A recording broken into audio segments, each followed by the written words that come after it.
Now, in the last hour, what we talked about, and because there's a couple things I wanted to finish up on here. In the last hour, we talked a lot about the corruption that's going on. And a lot of that circles around lobbyists. Now, most lobbyists, I'd say 99% of the lobbyists up in Tallahassee, are really, scumbag individuals who are there to make sure that the government wastes more of your money. They're not there fighting good legislation. They're fighting, they're fighting for bad legislation, except for the Liberty First Network. Now, the Liberty First Network, John Hallman and Paul Henry, are up there fighting these guys, and they're fighting for good liberty legislation. This legislation that they're fighting for can be effective. Now, they don't have money to pay off politicians. They have you, the people.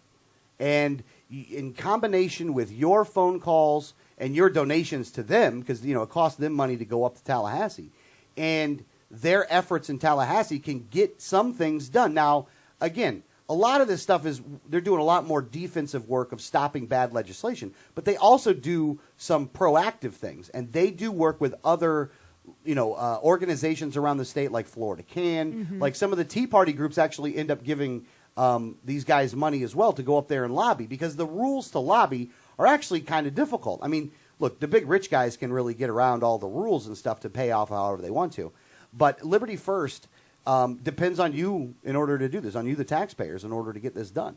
That's libertyfirstfl.org. Go there, look, and we did a good interview with John Hallman. You can see that on the Liberty First Network.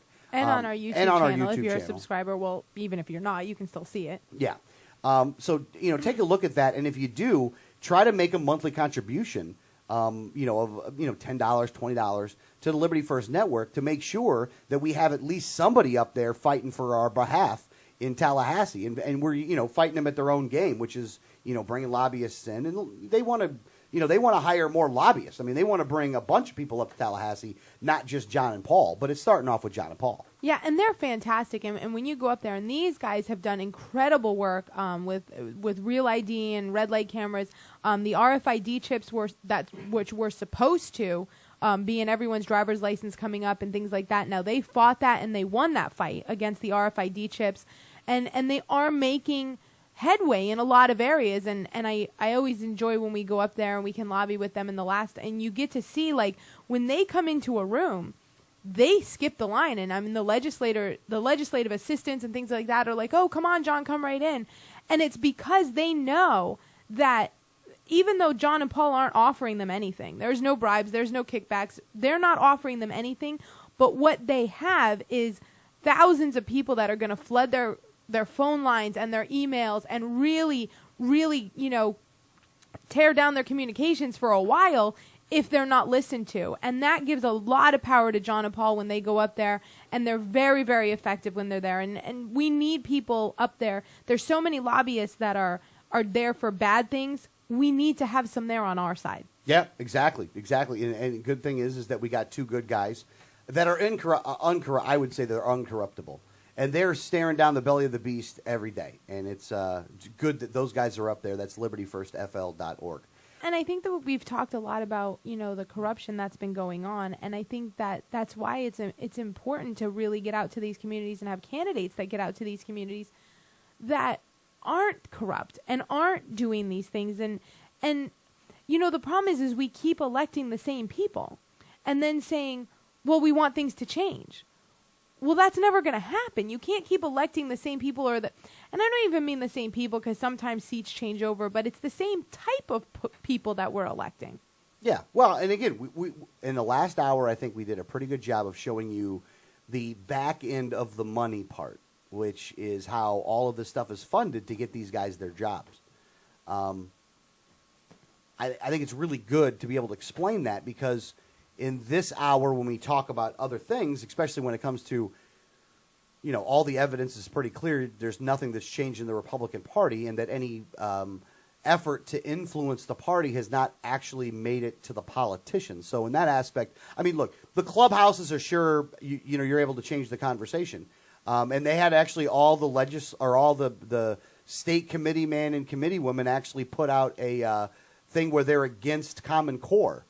It already passed. And the RPOF put out something against Common Core also. Yeah, and it already passed. Yes, and it was passed by Republicans. Yeah, it was a veto. Again, it was a veto-proof Republican majority in the House, a veto-proof in the Senate, and a Republican governor, and it passed. Rick Scott likes Common Core. He has said so much himself. Matter of fact, if you go to the Shark Tank, shark-tank.net, I think is what it is. If you go there, even Javier Menjeras, who's totally in the bag for the GOP, has to put out at least stuff like this saying, yeah, he likes Common Core. Well, and nobody is talking about, and it seems like, you get so frustrated because you feel like you're shouting and nobody's listening. Nobody, not one group, not one organization, nobody anywhere is talking about the fact that they already passed Common Core. Yeah, it's really weird. I mean, other than the Common Core groups. No, even they're not talking about how it was in SB 1076. No, that's true. No, they're all saying, we have to stop it, we have to stop it, we have to stop it. Nobody is talking about we have to repeal it because it passed. Yeah, because nobody's saying it. Yeah. Now, again, it wasn't all the way put through, and there's other stuff that needs to be done. Right. So I definitely will agree there that they didn't put the whole thing through.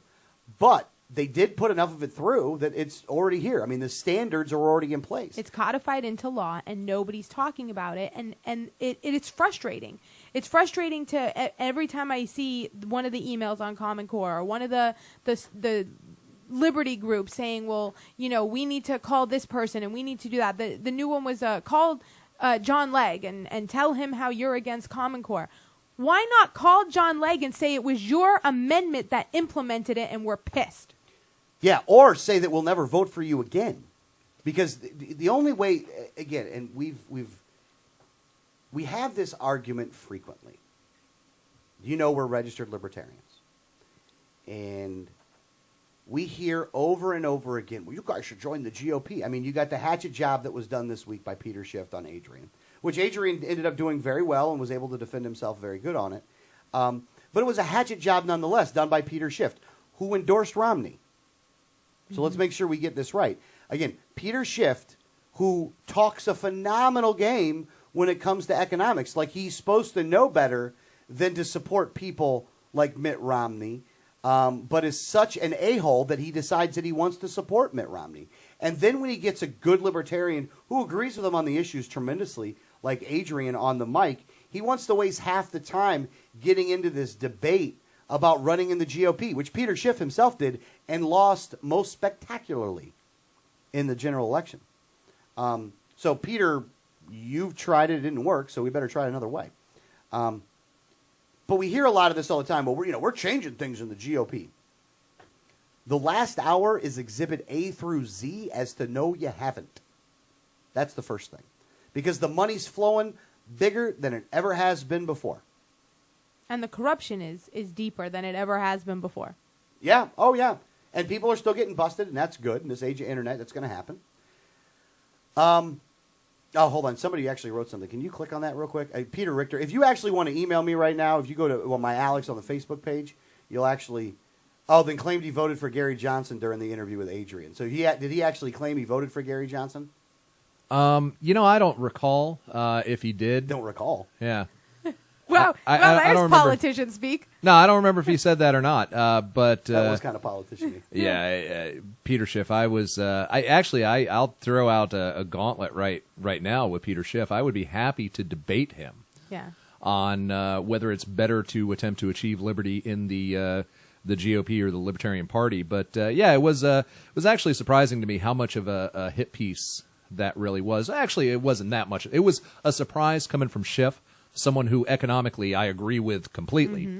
Mm-hmm. But it's not really a surprise because everywhere I go, there's somebody, a high-profile member of the GOP, trying to convince me to switch to the GOP, run against Rick Scott in the primary.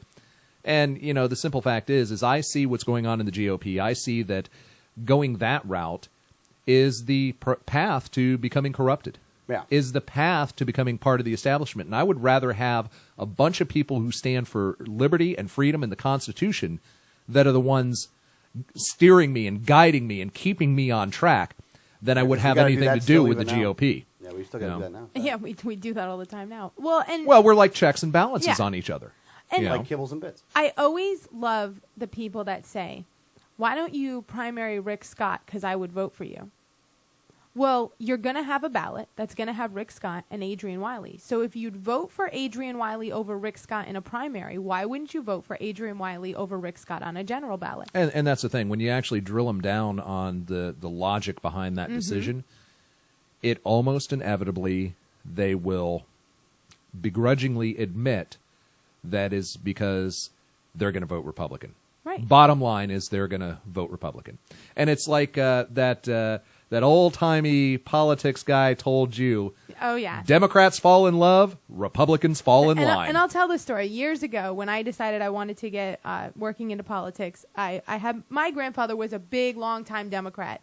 Long time, I was always on some campaign with him, you know, when I was a kid and everything. Long-time Democrat. And he had a friend who was a longtime Republican, and it was kind of like they'd always make the joke, "I don't even hold it against you." And they were friends. And when I said, I want to start working in politics and things, I really have a passion there. This longtime GOPer said to me, "Honey, I'm going to tell you the secret to success. Democrats fall in love, Republicans fall in line. Give the Democrats a candidate they can love, and make sure the Republican leadership always backs your guy, and you'll never lose." Yeah. It's pretty sad and pathetic, actually. But If you're listening to this, you are the resistance.